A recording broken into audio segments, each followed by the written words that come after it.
সীমান্তে অভিযান, মাত্র দুদিনে 40,000 টাকার বিনিময়ে আধার কার্ড করে ভারতে কাজ করার প্রচেষ্টায় 5 বাংলাদেশি আটক, এক ভারতীয় যুবক সহ।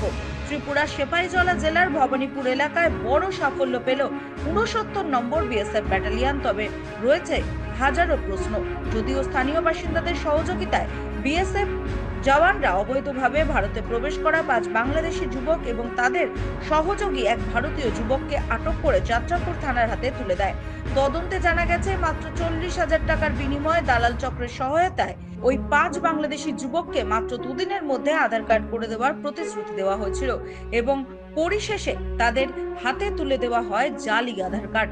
বিএসএফ এর হাতে আটক ওই 5 বাংলাদেশি নাগরিকের নাম বাপি কুমার দে, বয়স 31, বাবার নাম তপন দে, বাড়ি ভবানীপুর; আব্দুল মতিন, বয়স 26, বাবার নাম আব্দুল মান্না, বাড়ি চট্টগ্রাম; আব্দুল ছত্তার, বয়স 18, বাবার নাম আব্দুল হক; নুরুল আলম, বয়স 30, বাবার নাম আমির হোসেন;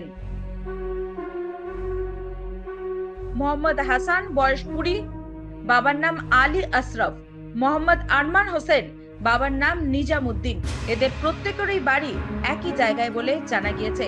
স্থানীয়দের প্রশ্ন, কড়া পাহারার মধ্যেও কিভাবে দিনের বেলায় তারকাটা পেরিয়ে বাংলাদেশ থেকে অবৈধ অনুপ্রবেশ ঘটছে ভারতে, আর কিভাবে দালাল চক্র ভারতের ভেতরে সক্রিয়ভাবে কাজ করে চলেছে এখনো। এই ঘটনার পর সীমান্ত নিরাপত্তা ব্যবস্থা নিয়ে নতুন করে প্রশ্ন উঠেছে। এইভাবে যদি কড়া নিরাপত্তা থাকার পরেও অবৈধ বাংলাদেশিদের অবাধ বিচরণ হয় ভারতে, তবে দেশের নিরাপত্তা কতটুকু?